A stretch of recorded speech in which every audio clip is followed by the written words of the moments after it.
Dan agama pun juga jangan dijadikan tamen, jangan dijadikan alasan untuk memojokkan perempuan di rumah. Karena itu tidak ada lagi kekuatan yang bisa mempengaruhi pendapat kita bahwa perempuan tidak layak bekerja di sektor publik. Jangan melarang perempuan menjadi pemimpin.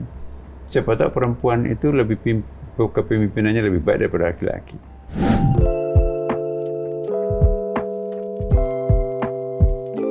Sebuah bangsa dilihat dari bagaimana ia memuliakan perempuannya. Sebab ketika perempuan dimuliakan, sesungguhnya peradaban itu sedang dibangun.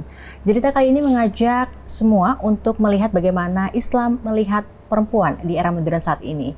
Inilah dia Julita spesial Hari Ulang Tahun Kemerdekaan Republik Indonesia bersama dengan Menteri Agama, Bapak Profesor Dr. Kiai Haji Nazaruddin Umar, MA. Inilah dia Julita perempuan dalam perspektif Islam di era modern. Assalamualaikum warahmatullahi wabarakatuh. Waalaikumsalam warahmatullahi Bapak dalam keadaan sehat, Pak? Alhamdulillah. Alhamdulillah, Bapak. Izin, terima kasih sudah hadir di Julita, Bapak.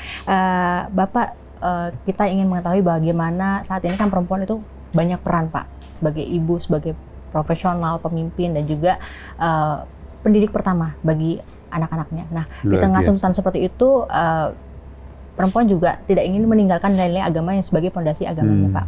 Baik, Bapak sebagai ulama dan juga sebagai Menteri Agama, Bapak tentu memiliki pandangan yang sangat kaya sekali akan bagaimana Islam melihat perempuan dan memandang perempuan. Menurut Bapak, bagaimana pandangan Bapak terhadap perempuan di era saat ini, Pak? Iya, berarti tidak salah ada gium yang mengatakan An-Nisa Ummul Bilad. Perempuan itu adalah tiang negara. Jadi begitu besar peranan perempuan di dalam kehidupan bermasyarakat, berbangsa, berumah tangga, bahkan dalam agama juga itu luar biasa. Karena itu rusaknya suatu masyarakat itu manakala perempuan itu tidak berfungsi secara kodrati.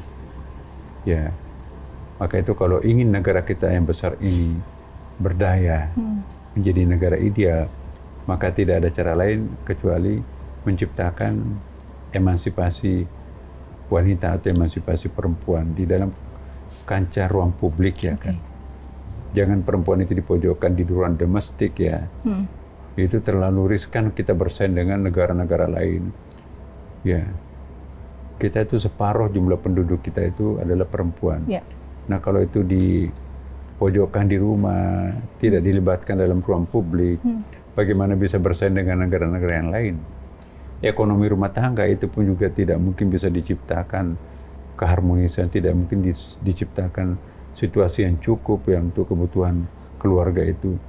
Kalau yang cari nafkah itu hanya suami, kecuali suami-suami tertentu yang punya pekerjaan lebih bagus, ya kan. Tapi in general masyarakat kita itu harus dibantu oleh kehadiran perempuan di sektor ekonomi. Sektor ekonomi itu kan masih di sektor publik. Jadi jangan menghalangi perempuan aktif di sektor publik. Ini pendapat saya. Dan agama pun juga jangan dijadikan tamen, jangan dijadikan alasan untuk memojokkan perempuan di rumah. Jangan aktif di luar. Nabi memberikan satu contoh. Istrinya Nabi itu adalah Khadijah, seorang direktris, salah satu tanda kutip konglomeratnya Mekah pada waktu itu kan. Nah, bahkan mempekerjakan Nabi pada waktu itu. Nah, itu satu bukti perempuan boleh aktif di ruang publik. Istri-istri Nabi itu pun juga bergantian mendampingi ke medan perang. Banyak tuh hadisnya itu ya. Jadi urusan perang itu bukan dunia laki-laki, tapi di situ kan ada juga diperlukan tenaga perempuan untuk memasakin para prajurit. Mungkin juga di situ juga diperlukan administrasi yang mungkin lebih telaten dikerjakan oleh perempuan. Bahkan juga ada hal-hal tertentu yang bisa diselesaikan oleh sesama perempuan. Ya, misalnya mengurus mayat-mayat perempuan, musuh dan sebagainya. Itu prajurit perempuan di situ terlibat. Yang merawat pasien perempuan adalah tenaga medis perempuan. Jadi akhlakul karimahnya Islam itu luar biasa. Maka itu saya mohon betul kepada kita semuanya, mari jangan memojokkan perempuan atas nama agama. Ya, kalau atas nama budaya itu tugas kita bersama masing-masing. Etnik kan punya budayanya masing-masing, ya kan. Kita nggak bisa membuat satu penyeragaman budaya di Indonesia karena setiap pura itu punya culture-nya masing-masing. Tapi kita juga bisa menciptakan suatu konsep nasional pemberdayaan perempuan. Tapi poin saya, sudah tidak zamannya lagi, tidak waktunya lagi perempuan dirumahkan. Seperti di negara lain. Ada satu negara, ya, sebutlah Afghanistan. Belum terlalu lama, ada kebijakan seluruh perempuan yang bekerja di pabrik roti itu dipecat, dirumahkan. Artinya perempuan akan kehilangan sumber ekonomi, ya kan, digantikan laki-laki. Alasannya tidak boleh perempuan bekerja di luar rumah. Hanya pabrik roti itu mempekerjakan laki-laki semuanya, dan tidak seproduktif ketika perempuan juga aktif lebih banyak pada waktu itu. Dan PAMIO juga sementara ini ada, itu kan dunia pendidikan itu dunia laki-laki. Nah, maaf, itu saya kira itu dulu. Sekarang laki-laki dan perempuan itu sama-sama punya hak untuk menuntut pendidikan tinggi. Gampang kok. Di Mesir itu hampir sama jumlahnya laki-laki dan perempuan. Kenapa? Karena aman kok di Mesir itu. Nggak ada fitnah, nggak ada yang bisa mengkhawatirkan di situ itu. Dengan demikian, perempuan bisa sekolah di Mesir meninggalkan keluarganya. Jangan karena perempuan nggak boleh sekolah jauh-jauh. Apalagi di Amerika, perempuan itu, ya, pegang tangan perempuan saja itu bisa dipenjara loh. Nah, kenapa? Karena ada sesuatu yang di luar kehendaknya yang bersangkutan, itu pelanggaran pidana. Nah, karena itu tidak ada lagi kekuatan yang bisa mempengaruhi pendapat kita bahwa perempuan tidak layak bekerja di sektor publik. Justru perempuan itu harus tampil dimanapun juga. Laki-laki itu bisa tampil, diplomat perempuan banyak, angkatan bersenjata banyak, pilot banyak, ya, driver kereta juga banyak, supir juga banyak. What's wrong? Jadi jangan ada pembedaan laki-laki dan perempuan. Baik Bapak. Tadi Bapak sudah menyinggung bahwa perempuan di ranah publik sudah banyak sekali. Nah, seiring berkembangnya zaman saat ini juga perempuan banyak mendapatkan peran di ruang-ruang strategis, Bapak. Maka isu perbincangan mengenai kesetaraan perempuan, kemudian kepemimpinan perempuan, keadilan juga sudah mulai hadir nih, Pak. Nah, bagaimana pandangan Bapak tentang kepemimpinan perempuan, Pak? Indonesia itu tempat bergurunya orang. Saya ingat apa yang disampaikan oleh Margaret Thatcher, kandidat Presiden Amerika, ketika datang di Jakarta itu. Dia memberikan satu pernyataan di Jalan Gajah Mada di di museum, ya. Siapapun yang akan belajar tentang kesetaraan gender, bukan hanya negara Muslim, tapi negara manapun, datanglah ke Indonesia. Mereka sangat kagum betapa luas peran perempuan di Indonesia yang tidak terjadi di sejumlah negara.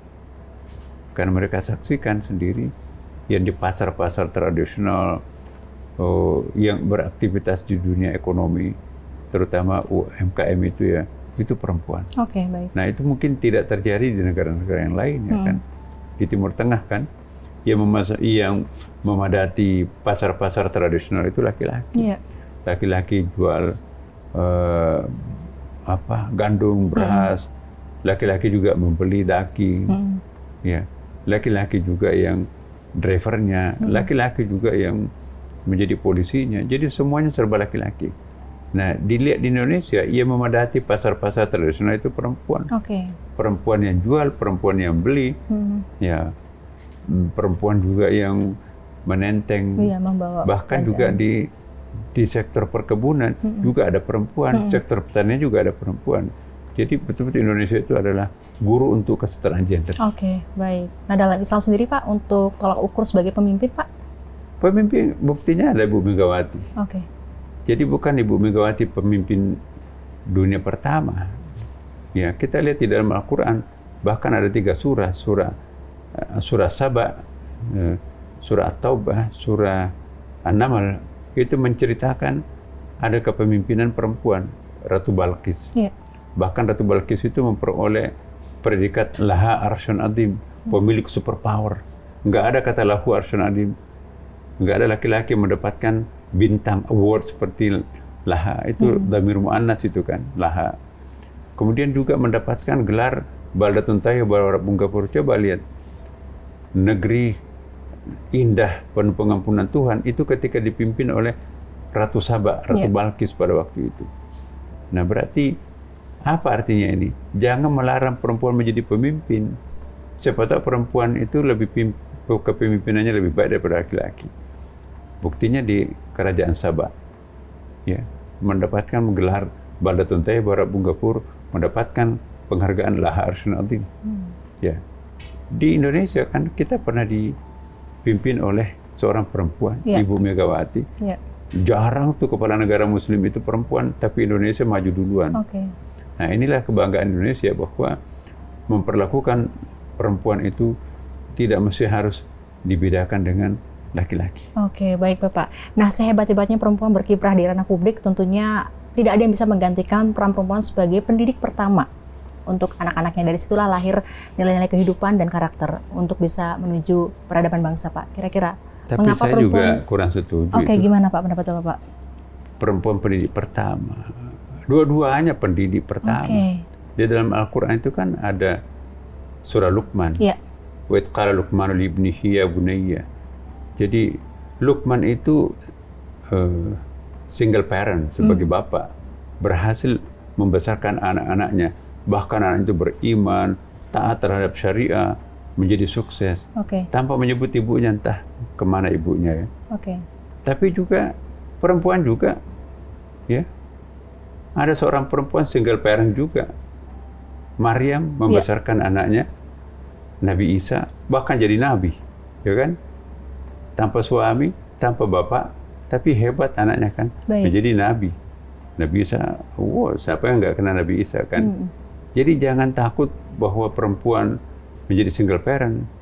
Jangan takut laki-laki menjadi single parent.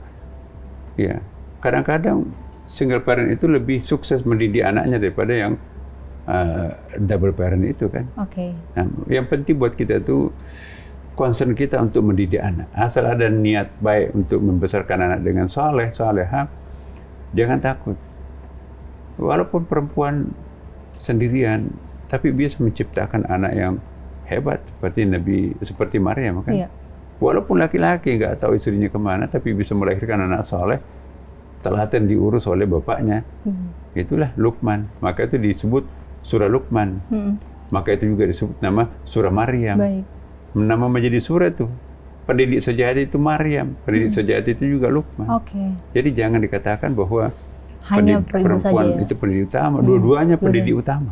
Baik. Menarik ini Bapak. Bapak, terakhir mungkin bisa memberikan motivasi dan semangat kepada para perempuan yang berbagi perannya saat ini di era modern saat ini, Pak. Wahai para perempuan, jangan berkecil hati, ya, jangan minder, jangan merasa rendah diri, sekalipun ditantang oleh budayanya, oleh penafsiran keagamaannya. Tetapi teruslah berprestasi. Banyak ujian perempuan, tapi jangan salah. Di mana ada ujian, di situ ada kenaikan kelas. Semakin banyak ujian, semakin banyak tantangan, semakin besar kelas yang dijanjikan Tuhan. Jadi jangan sampai kita tidak mau menghadapi ujian, tidak akan lulus. Hanya orang yang lulus bisa terangkat. Jadi kalau ada orang menghindari ujian, tidak akan lulus. Kalau nggak lulus ya jangan harap akan naik. Carilah tantangan itu untuk kita lulusi, maka banyak kelas nanti yang bisa kita daki. Baik. Masya Allah, terima kasih Bapak. Semoga sehat selalu ya Bapak. Baik, terima kasih.